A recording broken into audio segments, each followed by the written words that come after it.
flying in-flight maneuver video. Now, usually when I'm wearing my sporty Air Zoo t-shirt, I'm flying my replica L4 airplane. But today, we're in a Cessna 182 practicing landings. I've gotten a lot of requests from people to show just a simple video on how to land a Cessna. What I like to teach is 2 steps to landing one of these Cessnas. The first step is pick an aiming point either on the runway or just short of it. That's what you're aiming for as you descend all the way from downwind, base, and final. If you didn't round out and flare, that's where the airplane's nose would impact the runway. That's the first step as we start a descent toward that aiming point on the runway. The second step is when we get down there at about the height of a person, 10, 15 feet high, we start to round out, and at the height of a person, we bring our power to idle and hold the airplane off. We're dissipating energy in the form of airspeed so that we can land the airplane at the slowest possible speed. We want all of these landings in a Cessna to be low energy, minimum airspeed, full stall landings. And that means the nose is going to be slightly up, the tail slightly down.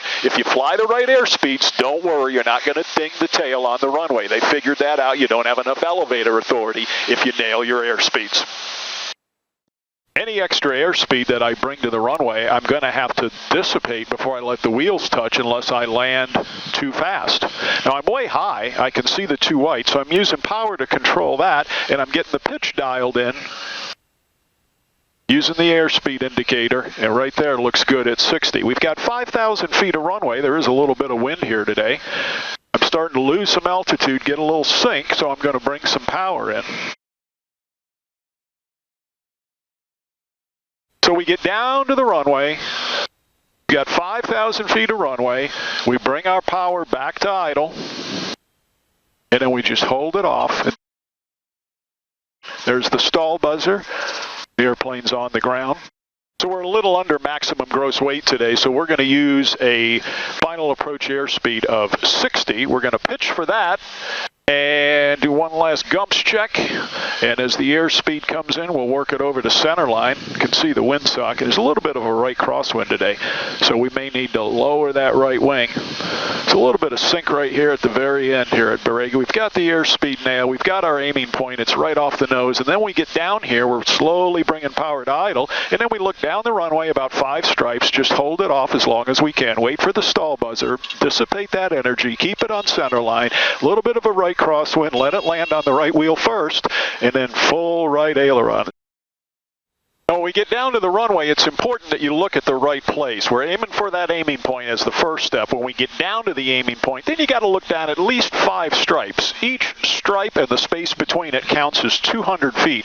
So that's about 1,000 feet down the runway.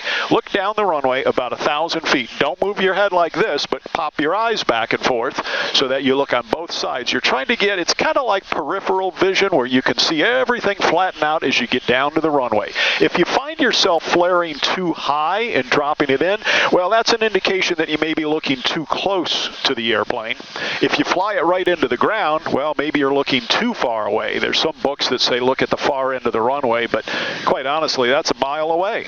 You need to look a little bit closer, kind of like you're looking for an address in the car. We get on final, we try to nail that airspeed, get a little closer to 60. It's a right crosswind. We want to factor for that as we get down here to the runway, and here comes our aiming point. So now my eyes are clicking down the runway, and I'm keeping it on center line, fighting for directional control. Power comes to idle, and I hold it off and dissipate that energy. There's the stall buzzer. The nose wheel is still off. Slowly bring that down, and that's the way you land a Cessna.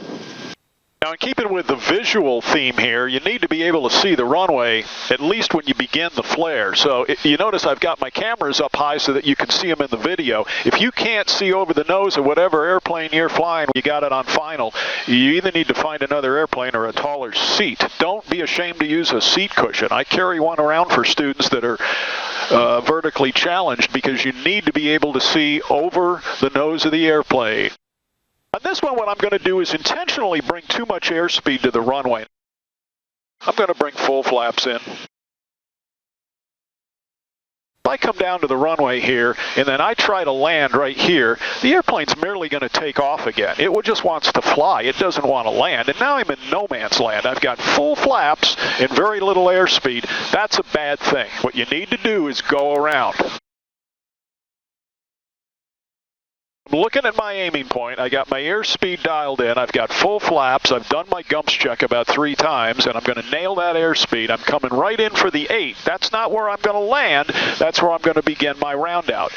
As I come over the threshold, I can bring the power back slowly to idle, and then I'm looking down 5 stripes, and my eyes are clicking back and forth on the left and right. There's the stall buzzer. Work it down a little lower. Hold it off. Hold it off. There you go.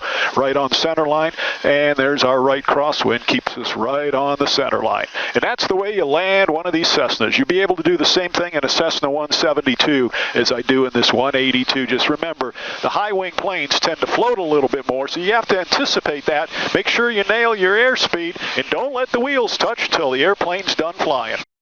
I hope those tips help you. Go out with your instructor, get a lot of practice landing. You know, they say it only takes about 5 minutes to grasp the concept of landing one of these light airplanes. However, that 5 minutes may not come for about 50 or 60 landings. Have fun, fly safely, and fly often. And I'll see you next time for another Fly the Wing in-flight maneuver video.